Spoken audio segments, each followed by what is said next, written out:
So good afternoon, fellow Rotarians. Welcome to the weekly meeting of the Rotary Club of Barrie.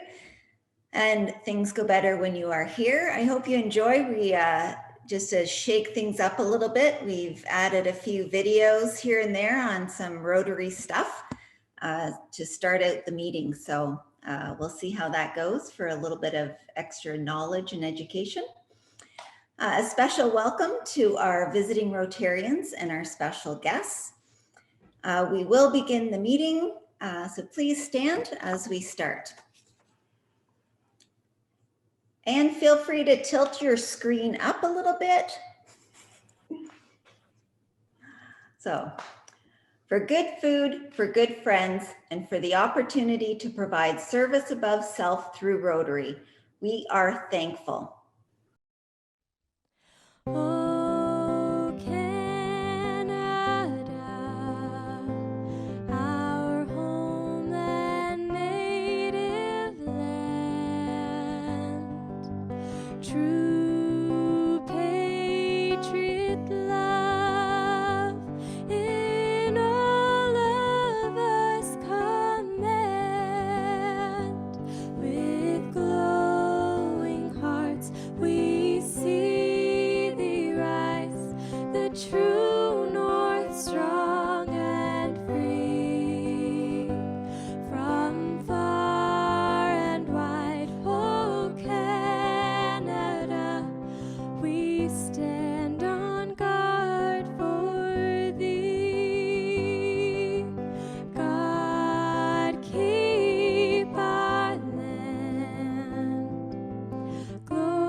And a toast to the Queen.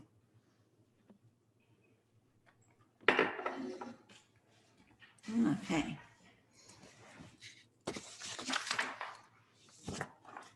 So for an introduction of guests, now I did see Steve Meadley on. Would you like to introduce yourself?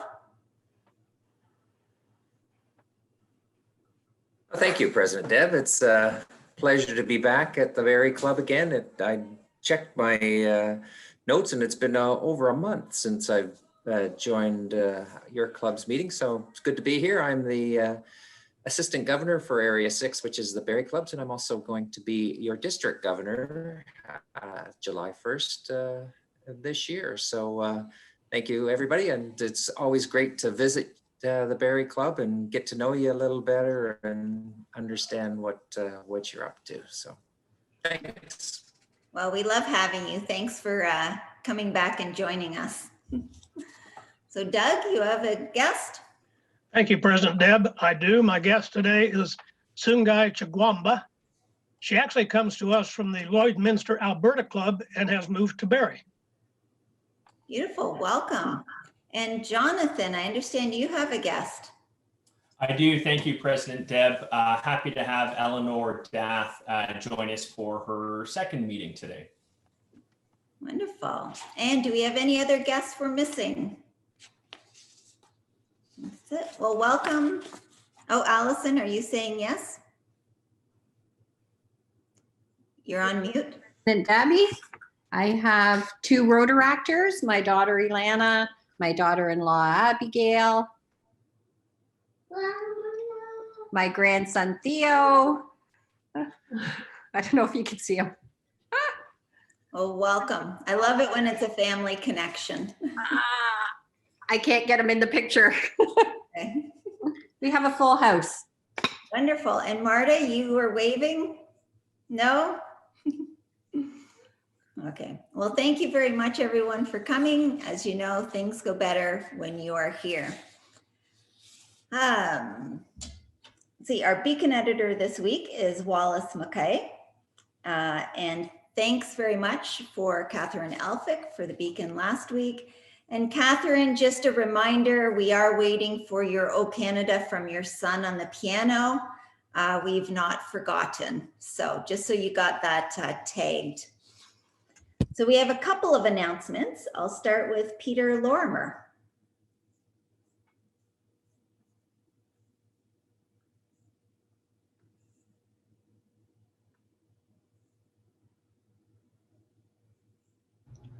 Thank you, President Deb. Fellow Rotarians and guests.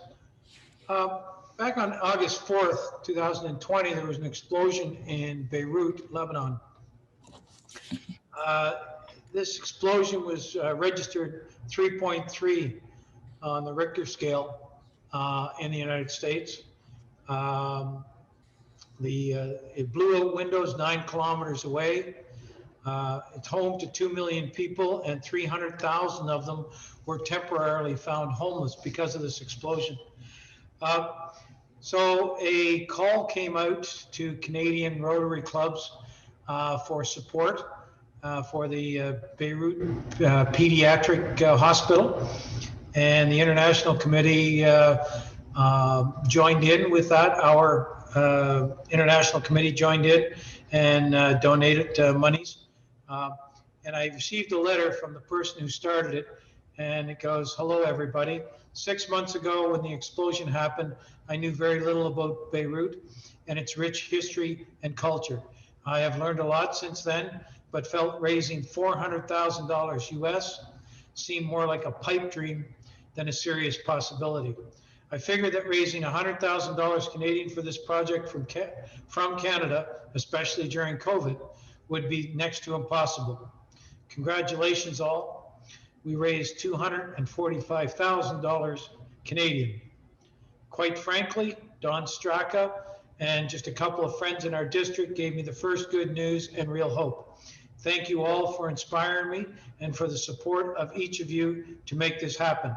Our small team is ecstatic. Canadian Rotarians have the biggest hearts. And this is proven by the fact that we are by far the largest donor country. We even raised enough to supply 19 electric beds, including 3 special ones, for the rest of the pediatric neonatal ward. They were only able to save 6 beds from the explosion, so with our 19, the pediatric ward is fully equipped again. Congratulations, everyone. Wonderful. Thank you for sharing, Peter. It's so great to have those good news. We don't always get the chance to hear about that at our weekly meetings. So really appreciate you sharing that with us. And Allison, you have our announcement. I have a couple of things, President Debbie. I have an announcement about RILA. We're doing a virtual RILA this year with District 7040, and we can accept up to 3 RILA candidates. So if you know anyone in high school that is 15 to 18 years old that would benefit from the leadership skills that are taught at RILA, we'll be looking for candidates for that shortly. And the other announcement is about our Rotary Club of Barrie Awards. We're looking for candidates for the Vocational Service Award and for the, what's the other one? Volunteer of the Year. So get your thinking caps on for those, and we'll put the details in the beacon. Wonderful. Yes, Thank and you. the RILA application is on the district website, and all the information on RILA is on the district website. Wonderful. Thank you. Allison, can you just make sure that gets to you? Now I've been corrected. It is Marshall Green. That is our beacon editor, not Wallace. So if you can send that note over to Marshall, that would be great. So birthdays and anniversary. Oh, do we have any more announcements? That's all I knew of, but just in case, anybody else? Deb, I think I'm supposed to make an announcement, but I'm not sure if Eric wanted me to do it during his bit. Eric, or do you want me to just do it now? Actually, yeah, let's go ahead and do it now. Let's make it an announcement instead. Okay. So as everybody is aware, most years I am in charge of planning and implementing the St. Patrick's Day festivities. That's just a sad reminder to all of you that our last in-person meeting that everyone was able to attend last year was our St. Patrick's meeting. So that means we are almost a year into this, but we will still be celebrating good old St. Patrick. We will be having a St. Patrick's lunch on March 12th. We have arranged with Hooligans to create a traditional Irish meal that will be a takeout option similar to what we did at Moose Milk. I don't have the details of the menu yet, but that will be emailed out to the club once we have it. It will be March 11th for pickup of the food at Hooligans. It will be a traditional Irish lunch similar to what we've done the last couple of years. There will be a drink option. Again, that will come out with the menu, whether it's to add on a beer on top of the price, or we might be working with Peter Lorimer for some green moose milk. We'll see how that plays out, but all the details will come out in an email. I just want everyone to save the date. So March 12th, St. Patrick's Day lunch. The menu option will be $20 all inclusive, similar to our lunch fees when we would have lunch all together. And then the drink option would be additional to that if you choose to order a drink from Hooligans. So I will send out the menu details once we have them confirmed with Adam, and just make sure everybody puts that in their calendar for March 12th, because we're going to try and make it as fun as we can in the virtual environment. And So that's it. close, so close. March 11th. The March Rotary 11th meeting is the March pickup. 11th. March 10 is the pickup. Sorry. March 11 is the Thursday. Sorry. I was going to Oh. have you guys all celebrating next year. That's good. So So save March the date 11th for is all the of those days. And watch for the details. Thanks, Carrie. Thanks, guys. Thanks, President Deb.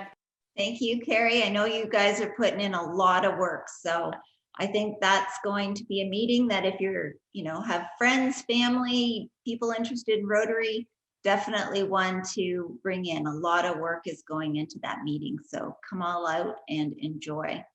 Any other announcements? I'm not catching any. Okay, so birthdays and anniversaries. So we've got a couple of birthdays. Rory Quinn, March 2nd, and Graham Allery, March 3rd. We have one anniversary, Donnie and Greg McWatt, 7 years or 8 years, March 1st. And date joined Rotary. We have John McNabb, 28 years. Stu McMillan, 33 years. Peter Smith, 48 years. I think that's going on to 49 years. And Jimmy Ferlano will be 6 years. And our very own Jim Bloke, can you take yourself off mute, because we don't get to see you too often? And just to say hi, because Jimmy is 25 years. There you go, Jimmy. You're off. Say hi. Well, hi, everybody. Thank you. There. I don't know if he flashed up on your screen, but I know we don't get to see him too often, so it's nice to have you. Thank you. And Jeff, are we all set? Hey kid, I hear it's your birthday. Happy birthday to you. Happy birthday. Happy birthday to you. Happy birthday. Happy birthday. Happy birthday. Happy birthday to you.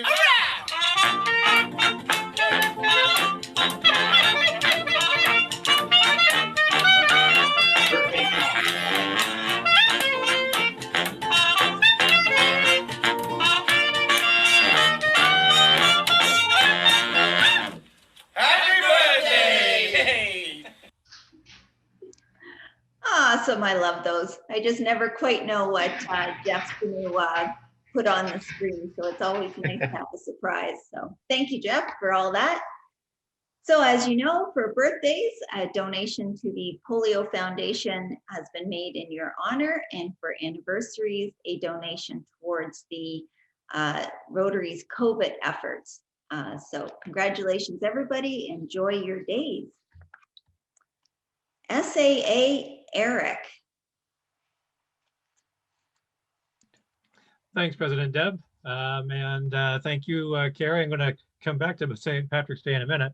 But Jeff, let's start off our slide deck coming back to Brandon for the post-Mohawk look. Here's our good old Mohawk. Now, Brandon, what are you looking like this week? I got her all buzzed up now, Eric. I got some some good. I got the pictures. I realized this morning. I thought I sent them last night, but I just got a little occupied. So I got the pictures of I got 2 legitimate business meetings, external ones, and some background noise. But anyways, I'll have proof that we made it happen. Nice. That seems to be a new fashion statement. You're wearing an arm mask now? Yeah, well, I was going to one of the external business meetings for Mohawk. I fell out of the truck on some icy ground, dislocated my shoulder. Ow. Ow. That's Well, for the sorry good to- of Rotary. It's for the good of Rotary. Sorry to hear that, but yeah, it's at least your arm is even more protected right now. Yeah, there you go. It's safer than it's ever been. All right, thanks, Brandon. Looking good. Eric? That walk was great. Yes, President Deb. What was the final tally? 5,100. Wonderful. That's awesome. Good job. All right, let's see what I got next. I don't believe Mike LeCollier is on the line. Do we have Mike out He there? is. I see him on Oh. my screen. All right, Jeff, why don't we play a little video there? I'm not sure that Mike's aware of this.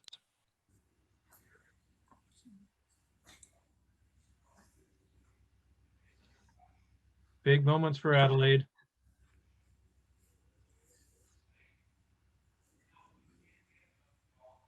Wait for it. And there she goes. Adelaide for the win. Mike, somebody sent me this. You want to tell us the story of Adelaide's rollover? Well, there's not too much to tell. She's starting to, President Deb, she's starting to move more and more. Probably very soon she's going to be crawling, so my hands are going to be full when they're up here. Getting to experience those moments are great. So Nice. President Deb, what do you fine a guy for a baby rolling over, or what do you want to do with Michael? Well, I wouldn't fine for the baby rolling over, but he wasn't very quick with the President Deb thing. So I think we'll start a tally here and put on $2 for that. And I'm sure as we watch her grow, there will be more fines coming for Michael there. Well, congratulations. It was nice to have that video in my inbox. All right, Jeff, let's take us to the next photo. This is coming back to St. Patrick's Day. Normally, I enjoy finding embarrassing shots of the rest of you, but this was on our Facebook page last year in the lead up for Hooligan. So I thought it was just only fair to put up a bad picture of me, even though it was a great picture of Arlette and Graydon. As Carrie said, it was, for many of us, the St. Patrick's Day last year was our last time out, our last hug before we got locked down. So yeah, stay tuned for details. Email will be coming out soon with the menu and the price and how to sign up. But we do look forward to at least being able to celebrate with a little bit of green spirit. All right, and okay, we are going to go into breakouts in a few minutes. One of the things that's interesting about this week is it's Rotary's anniversary. So February 23rd was the original first meeting of Rotary. Jeff, why don't we do a little poll to see how well people are paying attention to their Rotary history? All right, which anniversary is it for this year, folks? I've given you some options: 125, 116, 99, 111. Oh, there's some competition going on my screen. So taking some a little while to vote. I wonder how much Googling is going on in the background right now. Probably more than we really want to know, Eric. All right, we have a winner. Let's show the result for that, Jeff. So 116, 1905, February 23 was the original meeting with 4 original founders. And Rotary has only grown and grown since then. President Dell will be sharing a little bit more on the history with us later in the meeting as we close off today. But this is World Understanding and Peace Month for Rotary. So just nice to keep us in mind of where we came from. Now, the one other thing I wanted to do was a quick poll on travel. I think it's something that a lot of us have been thinking about lately. Can you pull that one up, Jeff? So are you thinking about travel? And what travel are you most craving? I've been hearing a fair bit of discussion about where people want to get to.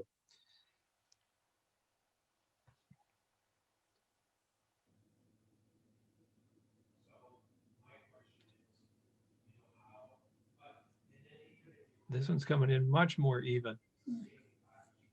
You know, even the planning of doing a trip, not knowing exactly when we'd be able to go, but that certainly is great for mental health, just to go through the excitement of researching. I know John Laking can certainly attest to my research in traveling, but it's always exciting to spend months and months doing that. Absolutely. And so this is a pretty split poll. We got folks who want to get someplace warm, folks that want to stick in Canada, some European vacations, and lots that are just staying put. And so on that note, I'm going to suggest Jeff is going to send us to breakout rooms. We're going to take another 8 or 10 minutes because it seems people are enjoying that chance for a little more intimate chat. Your assignment this week, should you choose to accept it, would be to talk a little bit about, from a Rotary history perspective, how long have you been in Rotary? And maybe a highlight. Is there a proud moment for you in Rotary or something that inspired you to join? Or you can talk travel about what it is you wish you'd be doing right now and what your first destination will be. So Jeff, why don't you break us up and we'll have a little chat and then we'll come back together.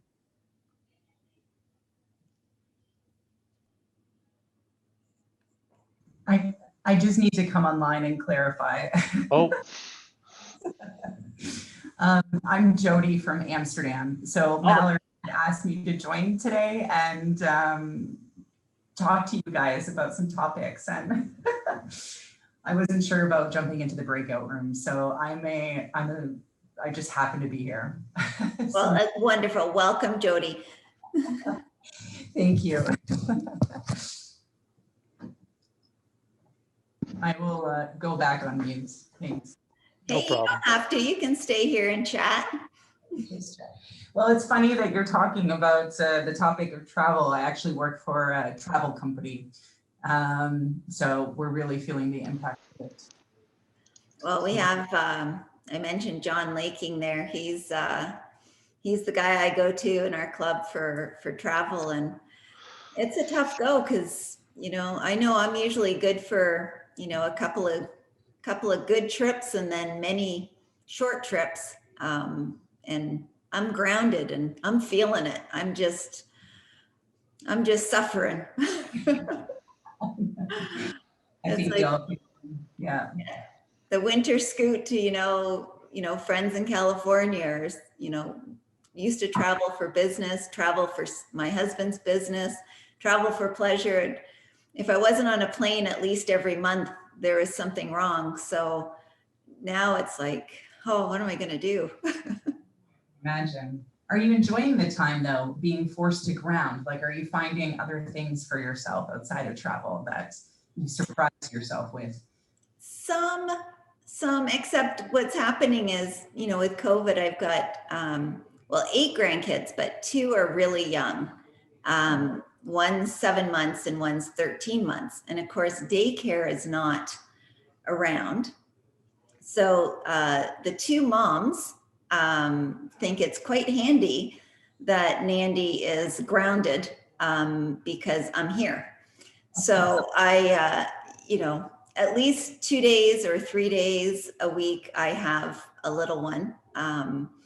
Sometimes 4, last minute stuff for picking up kids at schools, So yeah, I think they're getting a little used to it. I'm enjoying it, but yeah, I miss my trips. Where would you go first if you can travel again? Oh, Belarus is like on there, like get into the Ukraine. I want to get up into that Poland area. The other part is Scotland and Ireland for a golfing trip. So that's kind of been there. And then of course California, because I just love California. So usually get down there at least once a year. So that's lovely. I'm in Amsterdam in Europe, in Holland, in the Netherlands. So the time here is 6:40, 6:45. But a lot of the places that you mentioned are places that I have on my list too. I've been here 5 years and I haven't been to any of the places that you've mentioned. So I definitely share that wish with you in terms of just getting to Dublin and Ireland and seeing the beautiful cliffs. And yeah, so hopefully we're able to travel soon. Although I do find compared to Europe, I'm finding Canada is quite strict with COVID restrictions. Yes. The border is closed. I can't come home. Yeah, it's my nephew is out in New Brunswick. He's with the military, and yeah, he's, you know, even trying to get out of New Brunswick to come home, he needs special permission. So yeah, things are locked down here. Yeah, very. I think they're saying, I was inquiring if I do want to come into the country, I need to spend 2 weeks for myself paid in a hotel due to the government. And then, yeah, it's just a lot of time. So I'm just waiting for the Canadian government to, come up with some rules that I could come home and visit my family. It's been 18 months. It's been a long time. That's a long time, but I don't think that the 2-week isolation when people come in, they're being really strict too. A girlfriend had come up and they checked on her. She was in a hotel and they checked on her regularly. Yeah, and I think that's the, I wonder why not, if you can't present a negative test and get it verified, the 2 weeks, yeah, it's very tough.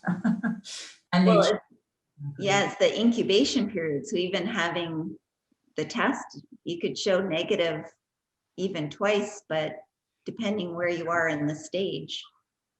Yeah, makes sense. So, but no, that's a long time. Where is home? I'm from Simcoe, Ontario. Okay. Delhi. Yes, Delhi. Know that area. You're very nice. I miss it. It's a great area. How are you connected to the area? Oh, my mom and dad were raised and kind of born out that way.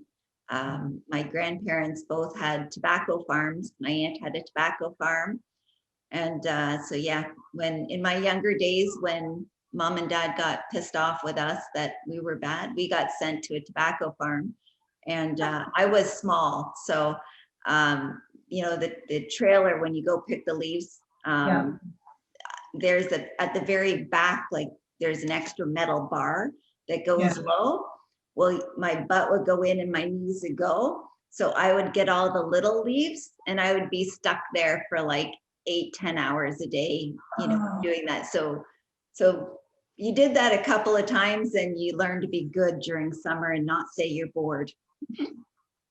Oh, I recognize that so much, Deb.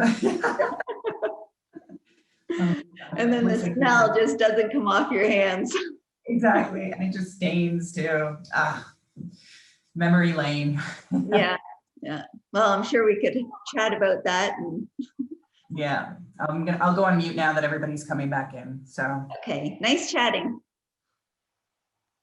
Welcome back, everyone. Hope everyone had a nice travel chat. I know we certainly did. We traveled the globe with our conversation and ended up in Delhi, of all places. So I'm sure everybody has lots of stories as you're coming back in. Just a second. There, I'm back. Sorry. There, Anyway, you're back. that was the most exciting international project that I've had a part of. It was a big challenge and it was fun. But there's been some others that were good too. So David, you're catching us up. sorry, but I've been here a long time, you know. I joined in 75. Wow. I know, that's awesome. Yeah. We'll have to get, somewhere, we need to tap into those stories. Well, it did get recognition at Rotary International, the project, and our club was recognized, as I was, by them. So it was a very worthwhile project. What project is it you're referring to? That was the Tegucigalpa, the brick plant. The which? The brick plant. Okay. Yeah. So we manufactured bricks, and that gave them jobs. That gave about 30 people jobs. And by this time, some of the orphans were older kids then, and they got to work along with their mothers. So it was an experience. Yeah, so I guess we missed not being in your chat, but where was that? Oh, Tegucigalpa, South America. Geez, what's the name of the country? It's next to Guatemala. Can somebody help them out? And it's Honduras. What? Honduras. Yes, Honduras. Yeah. I stayed in the nunnery there, believe it or not. Yeah, I have a hard time with that one, David. Yeah, I stayed in the nunnery and the food was good and they even had beer for me. And then we stayed out right at the site too. I managed to pick the biggest, what do you call that fruit that they have down south? That's much like, anyway, it was huge thing. It was delicious. We had it for a week.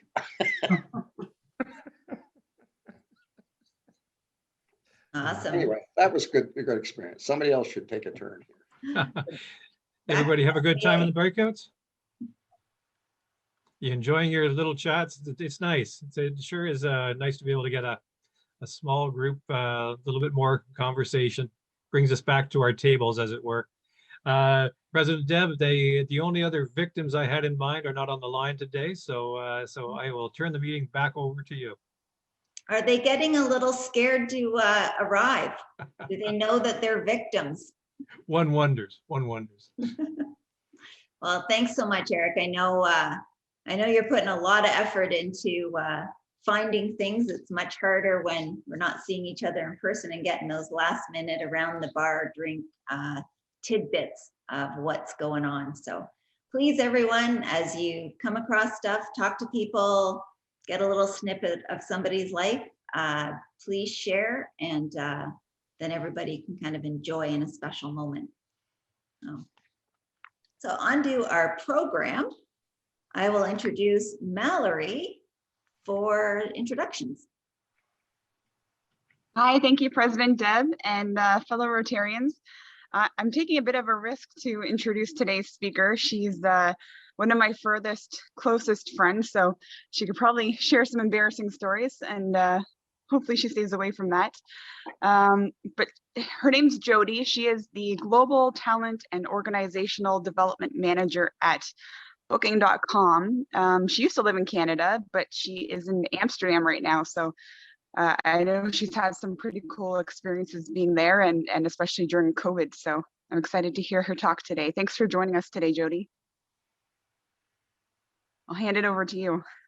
Yes, I'm just finding the unmute button. Thank you, Mallory. Thank you for the wonderful introduction.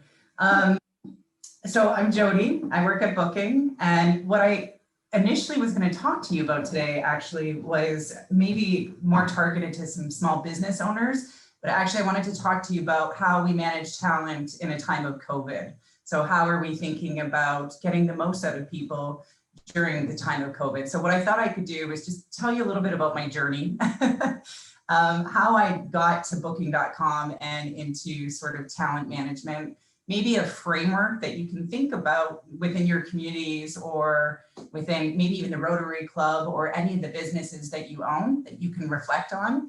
And then I thought we could have some fun and I could ask you some questions. I prepared a 3-question sort of quiz, but let's just see how we get on. So what I've done is, because I'm in quite a corporate setting, so I'm a global talent manager for Booking. We're responsible for about 18,000 employees globally. You can imagine that when you're often in a corporate setting, it is death by PowerPoint, and I did fall back on PowerPoint slides. So I thought what I could do is I could share my slides and kind of take you through my journey. Does that sound okay? Yeah? Okay. Bear with me. So I'm still share screen, host disabled participant screen sharing. Is there a way that I can share? Ah, there we go. Okay. I need to hit the share button. Can you guys see my screen? Yes, we can see it. Yes, great. This is loading, yep. Right, so who am I and how did I get to Amsterdam of all places? So I can imagine that during your travel talks, a few of you were talking about wanting to come to Europe. I can tell you that right now, that's probably not a good time. So we are under very strict lockdown measures and there's just, yeah, there's a lot happening here as well. In Amsterdam right now, we're under curfew, so we have to be home at 9. So I think some European countries are managing this quite differently. What I wanted to do was introduce who I am. So Mallory's done a great job. I've worked at Booking. And I wanted to tell you a little bit about my journey. So I graduated from the University of Waterloo. It's probably one of the most proud things I've done was to get my degree. I got my degree in business and in communications. And then after I graduated, I had a crisis. I didn't know what I wanted to do with my life. So I did what any 20-something-year-old did. I packed up my car, I drove out west, and I found a hotel, a property that agreed to employ me. So I did about 4 years out there. And in my time there, they knew I had a degree and they approached me and they said, Jodi, we'd be very interested in having you shift into sort of HR.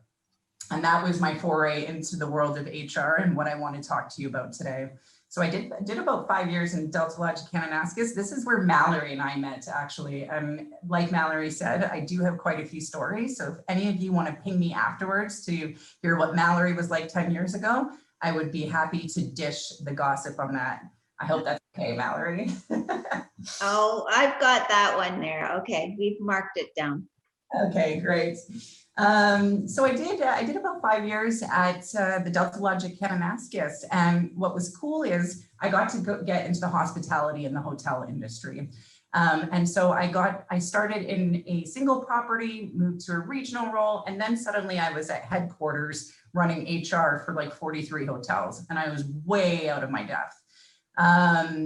I did that for about a year, and then I just met the love of my life, who was a Dutch man. So you can see the little Amsterdam houses there. After that point, I moved to sort of Amsterdam. So I did 3 years sort of in this HR role and then ended up in Amsterdam. So there was the lovely sort of houses. And I can tell you, Amsterdam is a beautiful city. If you've never been to Amsterdam, I highly encourage you to put it at the top of your list. Incredibly cultural. For those of you that are daring to get on a bike, this is a great city to bike in, to engage with. So I can highly recommend it. If any of you want any tips on traveling to Amsterdam ever, I'm an open book. So when I landed in Amsterdam, the problem with finding a job in Amsterdam is, especially in HR, is you need to know the legal laws. Being Canadian, it was very hard for me to get into an HR job. So I found a back door into Booking. I said I was able to sell them. I said, well, you're booking.com, you sell hotels. I worked in hotels for 5 years. Can we make a connection here? And, you know, can you hire me? So I passionately begged them to hire me, and they did hire me into a internal communications role. I did that for about 8 months and I was terrible at it. So after about 8 months, I thought, oh man, I got to get into the HR department somehow. So I was able to facilitate that move, thank goodness for everyone involved. And since that time, I've been there for almost 6 years. For the last 5 years, I've really been focusing on something called talent management at booking.com. So what is talent management? Why talent management? And why do I think talking about talent management could maybe benefit you guys on the call? So let's go there. So why talent management? Well, if we think about running organizations or running a business or running sort of anything that you're running or part of with a collective group of people, especially from a business perspective, though, we know that employee costs can represent up to 50% or more of a company's revenue, right? That's pretty extensive. That's pretty big. So when we think about that cost and we think about how our companies operate, we definitely want to get the most out of our employees so that we can accelerate our companies. So what I want to talk to you a little bit about today is maybe a talent management framework that you could look at. And again, it doesn't just have to be companies. It could be anything that you're running. It could be something like the Rotary Club. It could be a community that you have, but really thinking about the people that are part of it. So I'm going to move on. So what is talent management? You're going to see a lot of HR jargon on here, and I'm going to try to not get into the HR world, but keep this quite conversational. So the purpose of talent management and what really brought me to it is if we have to get the most out of our people, we need to be really structured and approaching it that way. So the purpose of talent management is to increase performance. And what it does is it aims to motivate, engage, and retain employees to enable them to perform better, which basically means you're impacting your bottom line. This is why talent management is so significant. And by talent, we mean sort of the employees or the people that are working within your communities or within the organization. Now you can see a circle there and you can see some really intimidating big words. But basically, if I were to break this down, talent management is your people, it's your employees. So that talent acquisition, that first part there, that's really about how are you attracting someone to come work for you or to join your club, for instance. So what is it that you're telling people that is of value to come? Your onboarding and engagement is really like, okay, once they've come in, how do we make sure that they sort of align to the values of our organization, or they align, or they can quickly get up to speed so we can have them do what we need them to do. Oftentimes, we want to focus on development actions as well. So what can we do to uplift employees or colleagues to be better at their jobs?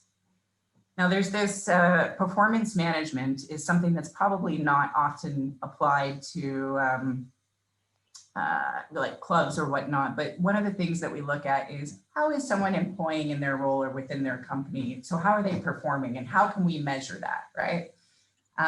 Succession planning is contingency planning. So if you've got an individual in a critical role or a CEO, how are you making sure that if he gets sick, you've got some contingency plans in place? So this is sort of the cycle and the model that we're working with. And this is something that I'm really excited. You can tell I'm really passionate about this and excited about this. And I love to work with people to talk about how we can build this all out.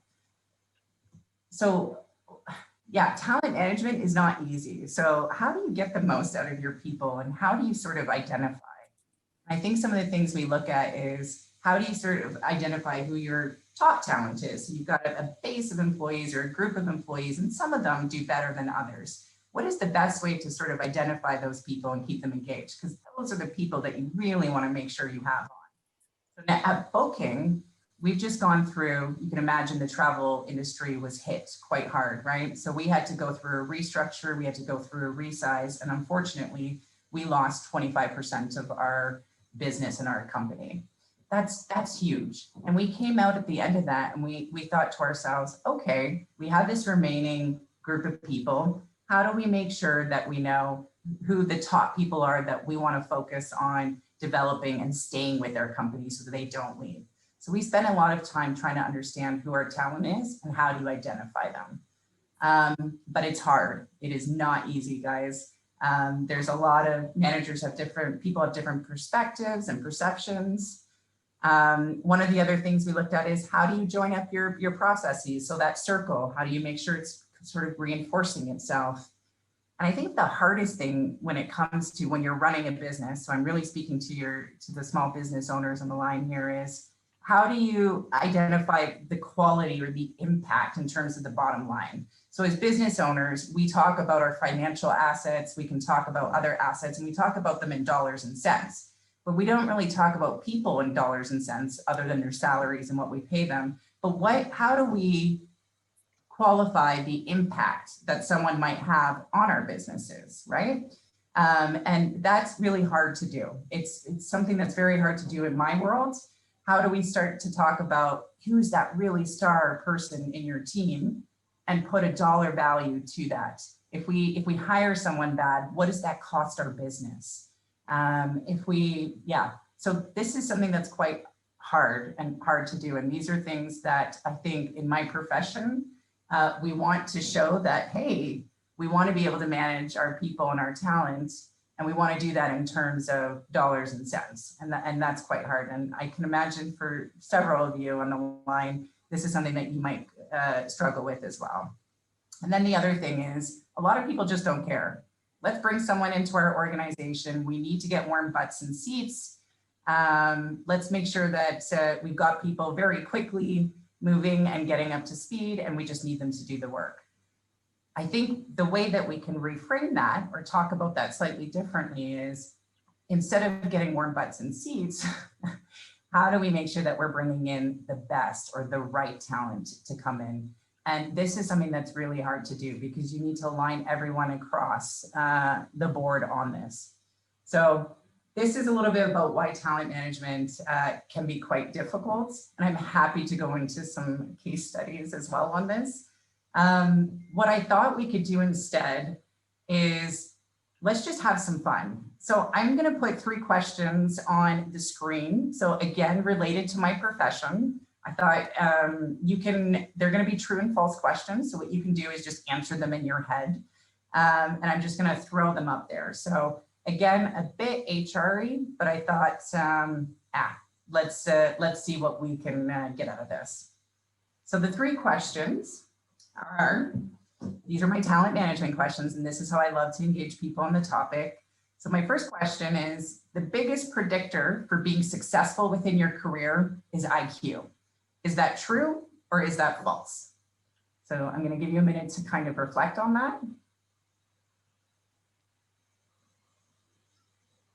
The second question, when we talk about talent in my profession, so think about your employees or people within in your areas. When we talk about talent, we talk about talent meaning it is the potential to advance. So that it's the individual's potential to advance or grow or expand and get more in their role. And the third question, and this is probably a very corporate booking question, but I thought I would put it out there. You should be transparent and tell your top performing employees that they are top performing and top talent. So you should appreciate and recognize them. All right.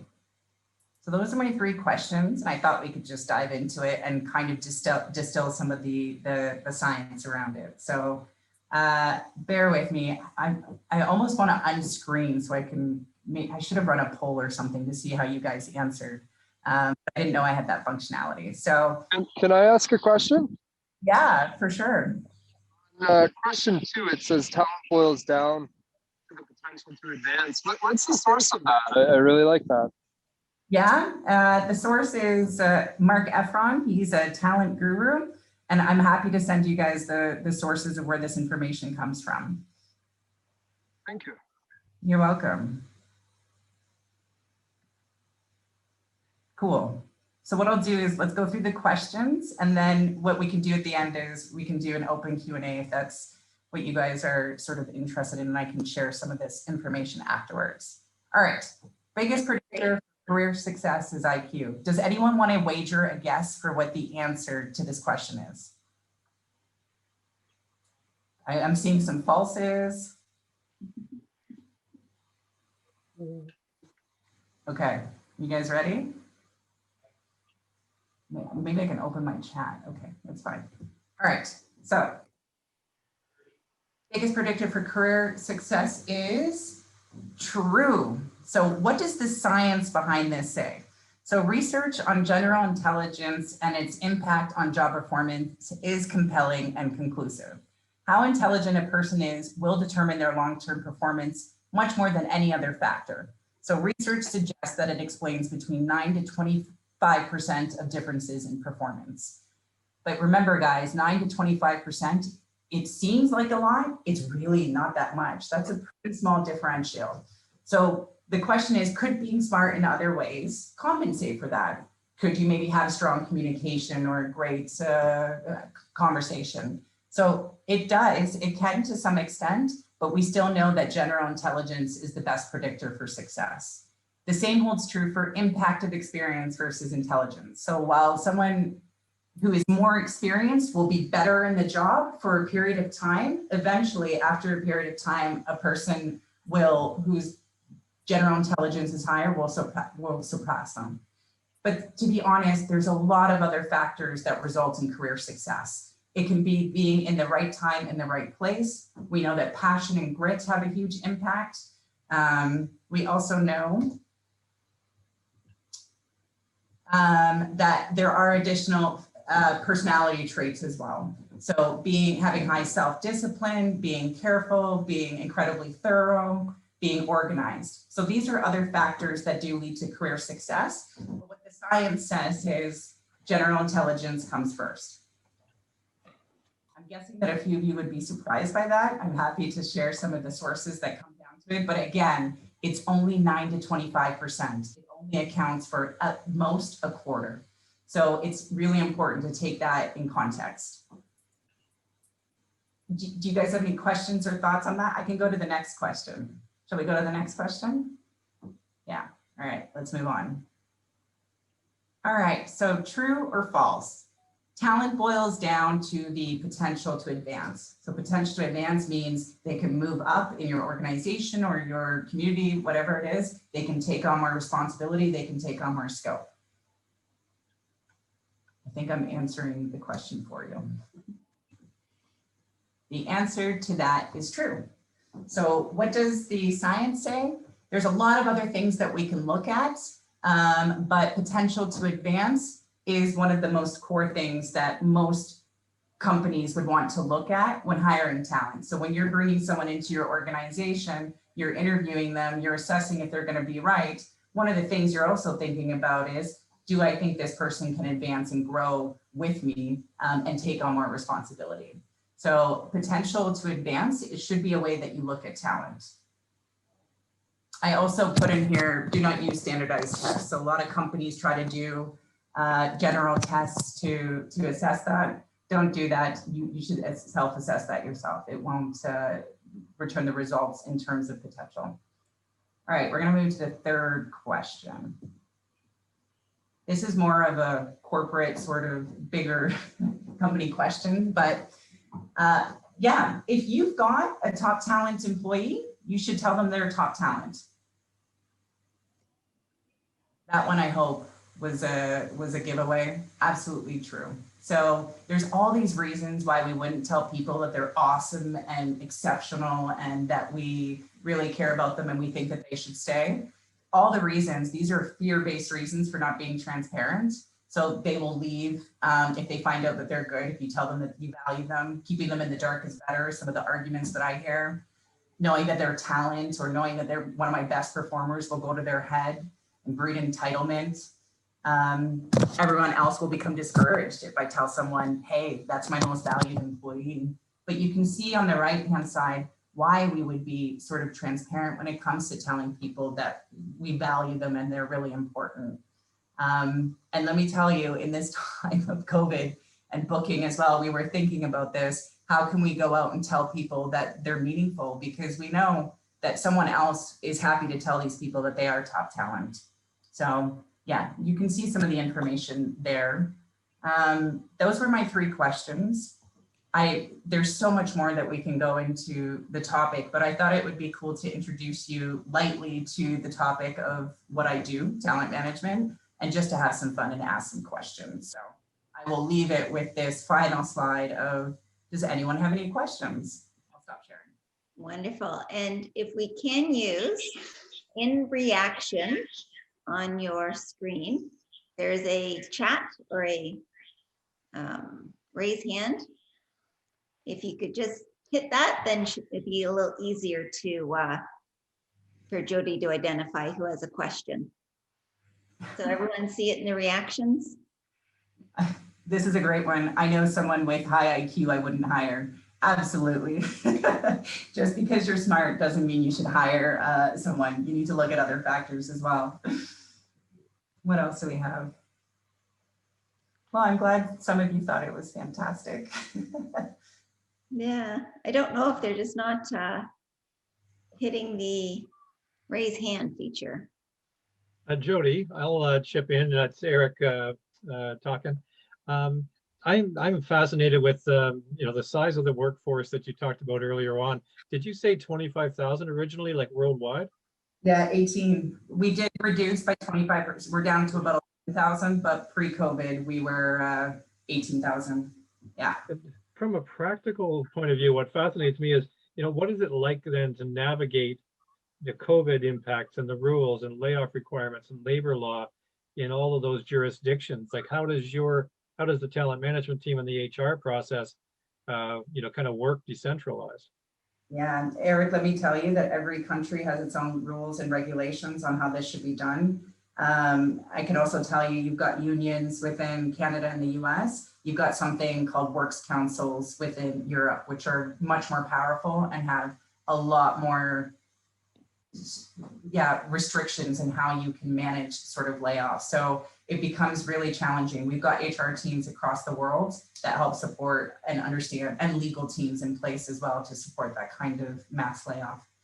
The majority of our layoffs happened in our region. So we laid off in sort of Asia and in North America, and also within sort of Europe outside of our headquarters. Wow, Jodi. fascinating. Yeah. Jodi, you said you were 18,000 worldwide, and now you're what with COVID? About 11,000. 11,000. So there's 7,000 people that are floating around out there. What are you doing to hopefully retain them? What special things might you be doing while this COVID's going on that you want to get them back? You don't want to retrain because that's costly again, right? Plus they're great people. Excellent question. So I think one of the first things we did was we partnered with, we looked at sort of our finances. So in order to set people up, we did a couple of things. We did very generous severance packages, much more than what we needed to. And then we built alumni sort of networking. So what we did is we supported people with coaching, LinkedIn training, also references. And then what we did is we created an alumni network as well. So we brought these people together, and as jobs open up again at booking, we target these individuals first to come back and take over their seat. So we've got this huge network that we stay in touch with in order to manage that and kind of keep them retained with our brand or engaged with our brand. Yeah, I was just saying, are you, now some of the people that I work with are doing online games and things called jams and things like that, where they're reliant on electronic, an hour at a time. It's like $15 or $20 a seat, and they would go out after, every 4 weeks you'd be engaged. Is that something that you guys do too? I don't think we've gamified it or connected in that frequently or that often, but our network and our directory is something that we do stay in touch with. And I would say that's probably every couple months we send updates and invites, and we Cool. sort of push new jobs through those channels, but not quite how you described, which sounds. That's great. Thanks very much. You're welcome. Jodi, if I may, this is Bas. President Debbie, I had my hand up, but it didn't show. So Jodi, could you tell me how you do the measurement of the potential to advance if you're not using standardized measures? How do you measure that? Yeah, so there's a few things that we look at. Probably the biggest thing that we look at to measure potential and potential to advance is something called learning agility. And that is just a really fancy way of saying people who can advance quickly tend to learn and pick up tasks and understanding about their environment much quicker. So we measure people's ability to pick up tasks, how quickly they can do it, how quickly they can teach others. And we call that, learning agility. So that's one of the biggest measures that we use and that we define in order to identify who our potential talent can be. So in order to keep that away a little bit from personal bias and personal perspective, do you have any formal way of doing that? Yeah, so we do, yes and no. So bias is one of the biggest things that we look into, right? So we look into anything from, frequency bias or personal biases of managers, and we do a lot of bias training in-house. This also supports if we're ready to promote someone to the next level, we're making sure that it's not because a manager just favors a person. We need evidence to support that. So we also look at evidence and sort of impact in order to assess that. Yeah. Thank you.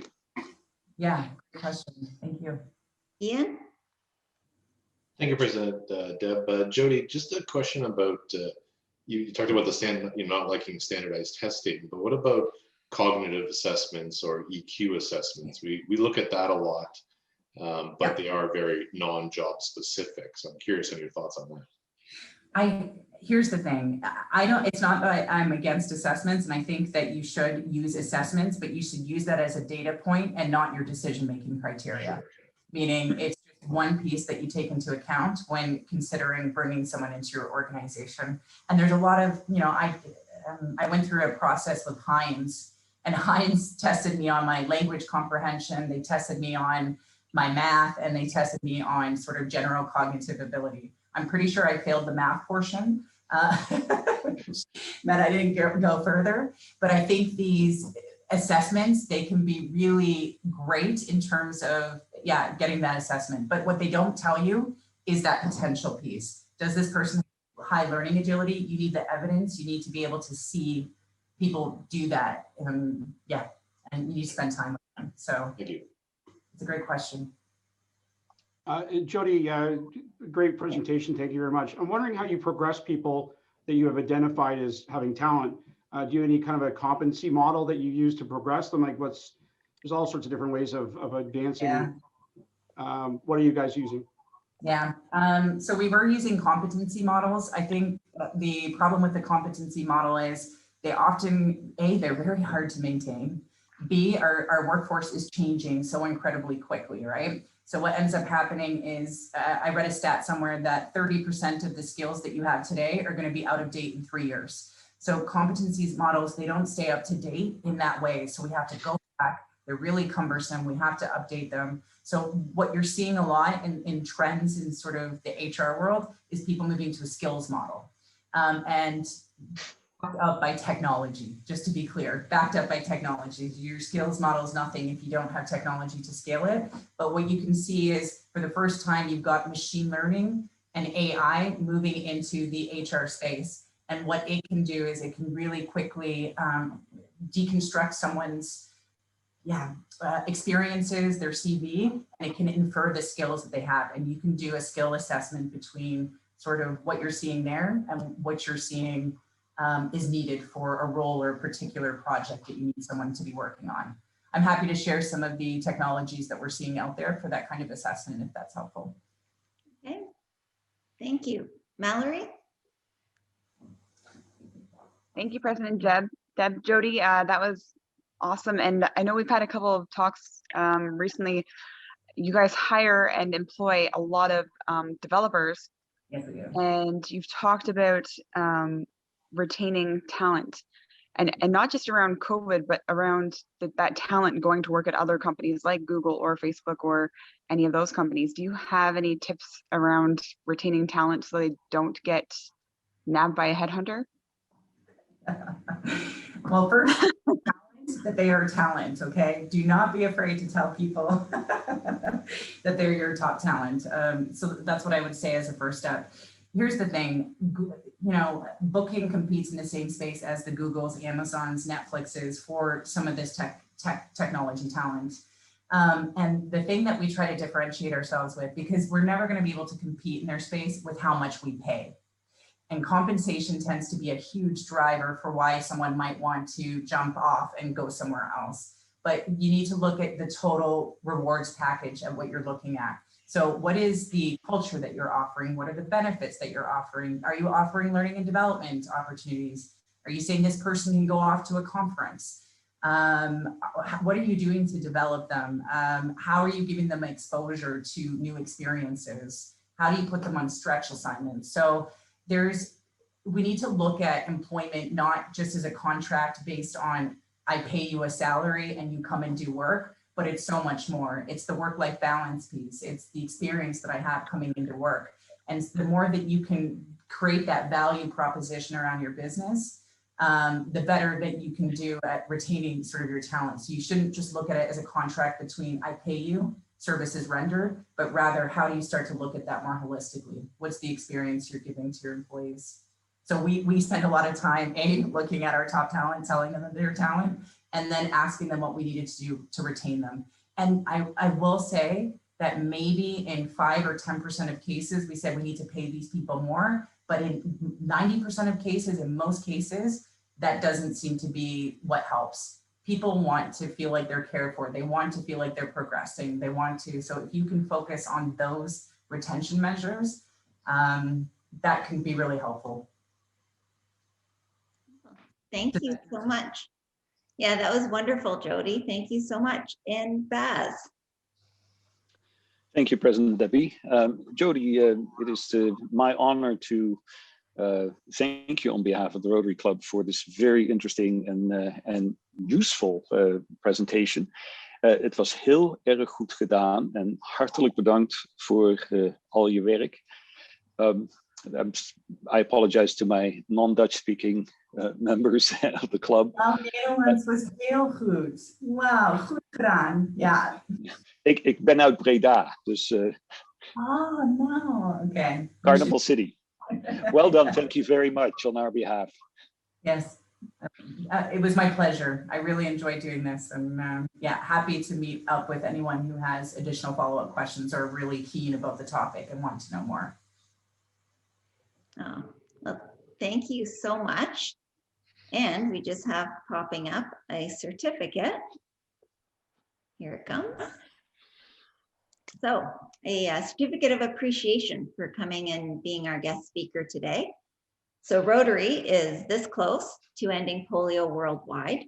So 10 polio plus vaccinations have been made in your name, as well as Rotary's polio resource centers are helping the fight against COVID-19 by supporting preparedness and response activities in many countries. A contribution towards the COVID-19 efforts has been made in your name as well. So thank you very much. You're always welcome to come back and join us. And you'll have to come back some point and get SAA Eric's contact information so we can get Mallory a little bit more.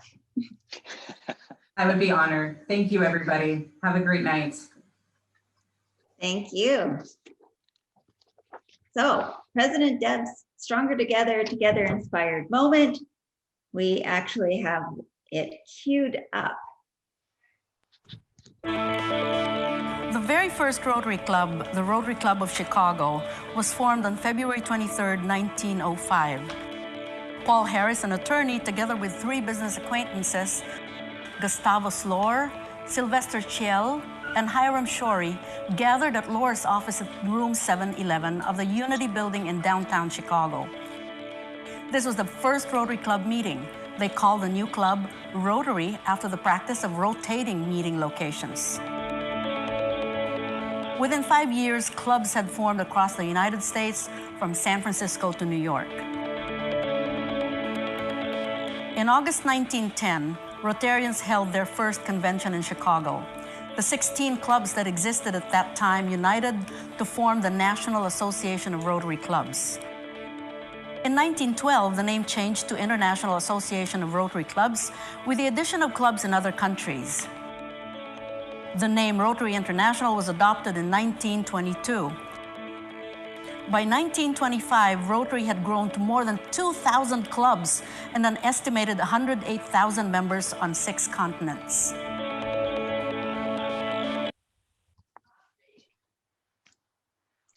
So truly amazing. It is the anniversary of Rotary this week, so a little bit of celebration towards that. And having no other business for the good of Rotary, I declare this meeting adjourned.